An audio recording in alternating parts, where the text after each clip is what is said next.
Hey, today we're going to talk about Junior Accessory Dwelling Units, or JADUs. That's a very specific way that California homeowners can convert part of their residence into an independent apartment studio or an efficiency. Junior Accessory Dwelling Units are small living units. They have to be less than 500 square feet in California, and they're contained completely within the walls of a single family residence. So those are the two big traits, and then there's lots of detail that we'll go into, but it kind of gives you an idea. They're the small conversions. You can use a conventional ADU to do a less than 500 square foot conversion, and we'll talk about the pros and cons. But that's the only thing you can do with a JADU, small conversion. If there's only two important concepts that you're going to absorb in this video, I hope it's these. Junior accessory dwelling units are not the same as accessory dwelling units. They sound like a subset, and that's just unfortunate naming, but they have some similarities and they have some differences. And the differences, some of them are strengths and some of them are limitations, but the rules are completely different, and it's important to know those rules. For one thing, you can build both of them. So, and we'll talk about some exciting situations where you might want to do that. But they're each just one tool in your toolkit, and the more you know about the tools, the better you can use them. Which brings me to the second important concept. You really want to do your research, or have a super nerdy friend that can help you navigate this really complicated subject, because the definition is complicated and it varies a lot from city to city and county to county. And we'll go through some examples of that too.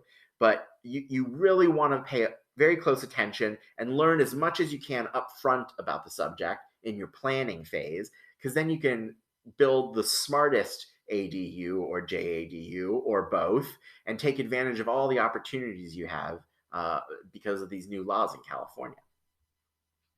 All right. The most important characteristics of junior accessory dwelling units, in my opinion, we're just going to rattle through them pretty quickly. First, the similarities with ADUs.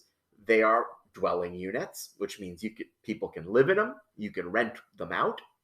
They have their own entrance or exit, like an ADU, so they'll have an independent way to enter and exit the junior ADU.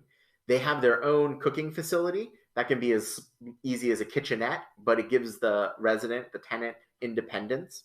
And they have the same non-discretionary ministerial permit approval, which means it should have the same 60-day quick turnaround permitting process as an ADU. Those are the similarities. Now, there's some differences, right? So junior ADUs are more restricted in size. They're less than 500 square feet. ADUs can be less than 500 square feet, but they can also be greater than. Junior ADUs are contained within the single family residence. They have to be conversions of the existing property, or they can be contained in a proposed ADU. We'll talk a bit more about that, but the concept is they exist within another single family residence. They also have to be owner occupied. There's an owner occupancy requirement with junior accessory dwelling units that doesn't exist with conventional accessory dwelling units. And that's a pretty big deal depending on your situation. So we'll talk about that. And now there's also some differences that are positive, that are advantages of the junior accessory dwelling unit.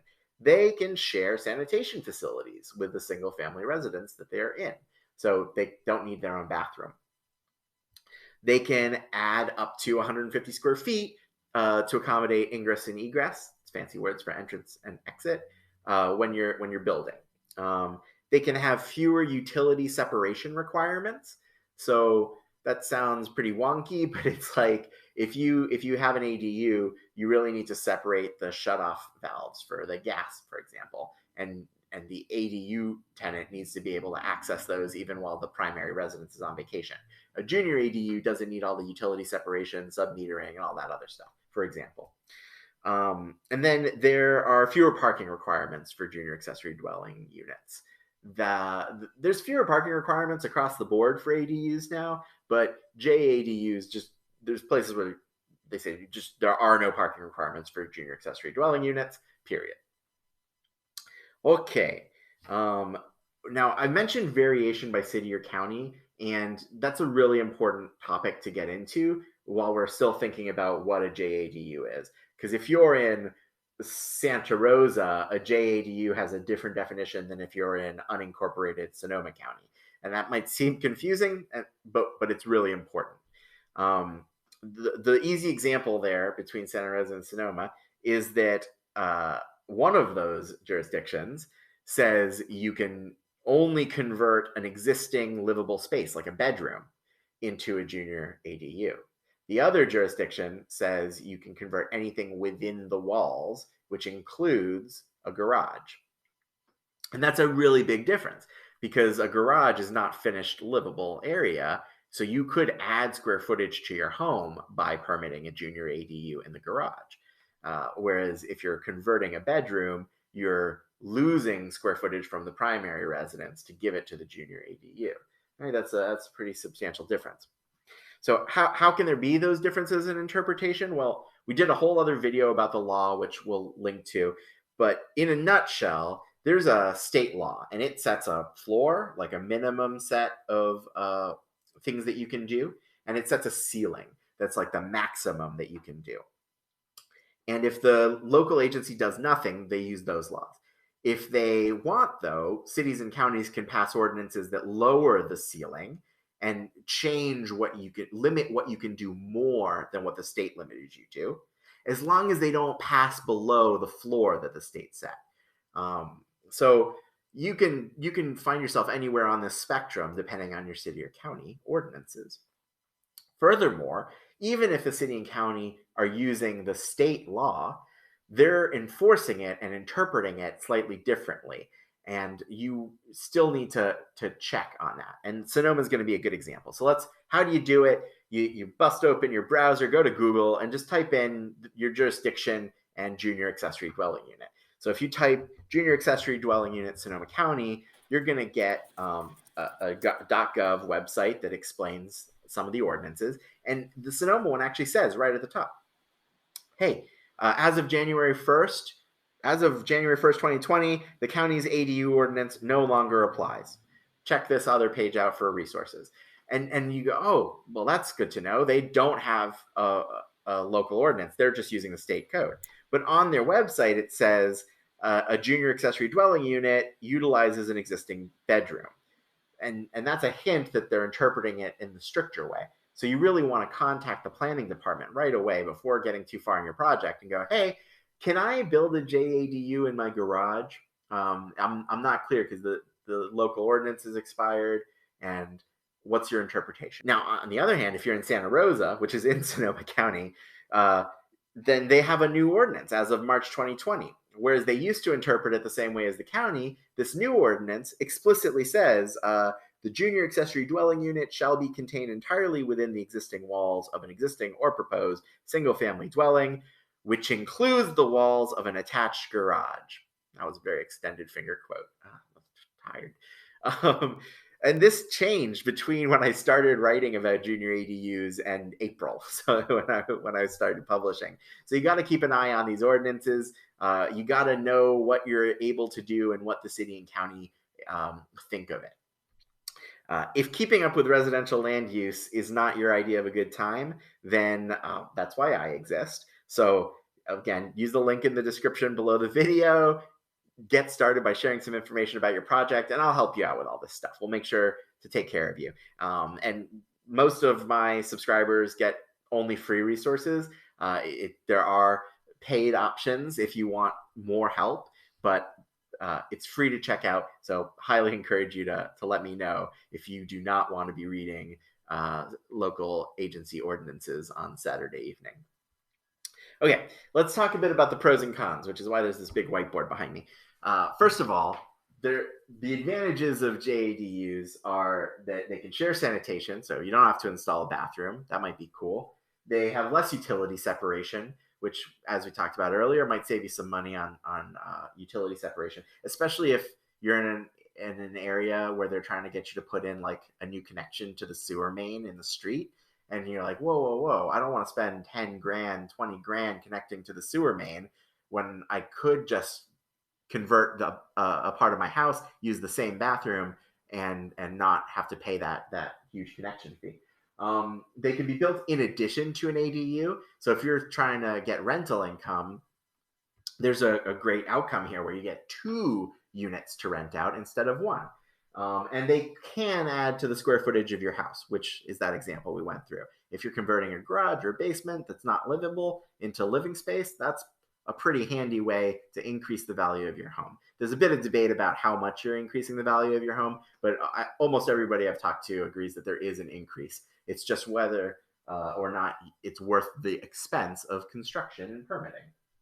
Okay, and then there's those disadvantages. At the top of the list, I put homeowner occupancy because that's a big one. The owner occupancy requirement says that if you that you need to live in the single family residence or the JADU, and that means that if you ever decided to move away, you wouldn't be able to continue renting out the JADU. It's not like it disappears or anything. You still have a cool JADU. The next owner of the house might find value in renting it out and living there, but you can't rent it out while not living there. There's also a size limit, which we've talked about. Junior ADUs have to be less than 500 square feet. So if you wanted the flexibility to build larger, like let's say you have a 2-car garage with some storage space around it, it's 600 square feet. If you want to convert that whole garage, you might build a normal ADU in that garage instead of the junior.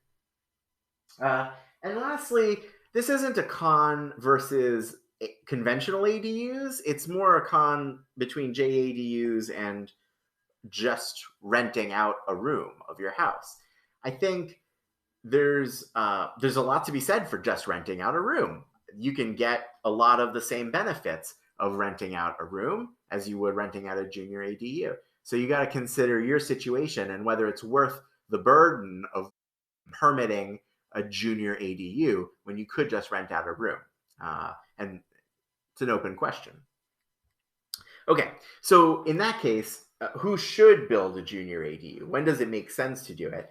There's 3 situations that come up a lot where I recommend junior ADUs in the planning process. One, the most common, is if you're building a detached ADU, not a junior, if you're building a detached ADU in your backyard, I'll say, hey, have you thought about including a junior ADU in that proposed residence? So you can say you're planning a 1,200 square foot ADU in your backyard. You could make that same footprint a 700 square foot ADU and a 499 square foot JADU. And then you've got 2 units. You could rent them out as one if you wanted, or you have the flexibility to go, actually, they're 2 units. I can rent out both at the same time. And you might get more rental income if that's what you're trying to get. Like we said, you can share bathroom, so that's an option. 1 bathroom, but 2 separate bedrooms. There's also a version of this where even though they can share a bathroom, they don't have to. So you could build a JADU with a separate bathroom, and then you've got really 2 independent units, which can have a really high value on some rental markets. So like if you're in Oakland, you can rent out a 500 square foot studio really easily. If you're out in a more rural area, people might expect larger space and might not want such an efficiency unit, like not efficiencies are like 250 square feet, but they might want a larger space. But something to consider. Do you want 2 units? No. If the other scenario where it happens a lot is if you're adding square footage to your house. It's just a really cool way to increase the value of your house. If you're in Los Angeles, there are a lot of ordinances about they restrict how much you can add square footage to your home based on your lot size. And you might have already hit that cap, but they'll let you convert your garage into a living space and exceed the cap. Well, that's really valuable. So that's very interesting. And then the third scenario that I see is bringing a non-conforming studio or apartment up to code. So let's say you bought your house and the realtor showed you around and said, hey, and there's a bedroom that they've converted out of their basement. And you go, oh, but the listing said it was only 2 bedrooms. And they say, yeah, they didn't get a permit, so it's only listed as a 2 bedroom, but you have a 3rd room in the basement. that happens a lot, right? Lots of non-conforming spaces. And let's say you own a house like that and you want to rent out the basement. Well, you might not want to rent out a basement that's not up to code. If it's not permitted and something happens, that's a huge liability. And also, you just want to be a good landlord, right? You don't want to put people in danger. So a good way to bring units like that up to code is to apply for a junior ADU permit, and that'll let you rent it out legally in the future. And you might have to update some things, but it's so that you can rent it out legally. The other thing people ask is, how much do these cost? Like, I want to get a JADU. How much does it cost? And there's a huge, this is annoying, there's a huge range in the cost. If you're at that bringing a unit up to code kind of project, you might get out for as low as $20,000. And I'll link to a video in the description of a woman in my area who managed to get a rental property in her house for less than $20,000. On the other end of the spectrum, if you're trying to add square footage to your garage, this kind of strategic option of making your house more valuable, I want to set your expectations that garage conversions can be super expensive. If you need to tear up the foundation, add a vapor barrier, shore up the structure, you might be looking at a higher cost per square foot than detached new construction.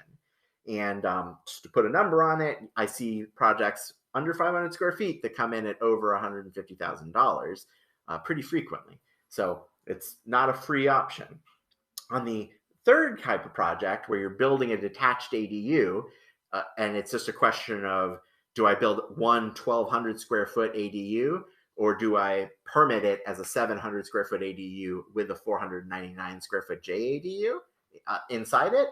Then you're kind of talking only about incremental costs. What would your incremental costs be? They might come out very, very close. So it's almost like a free second unit, depending on how you look at it, right? It always depends on your project.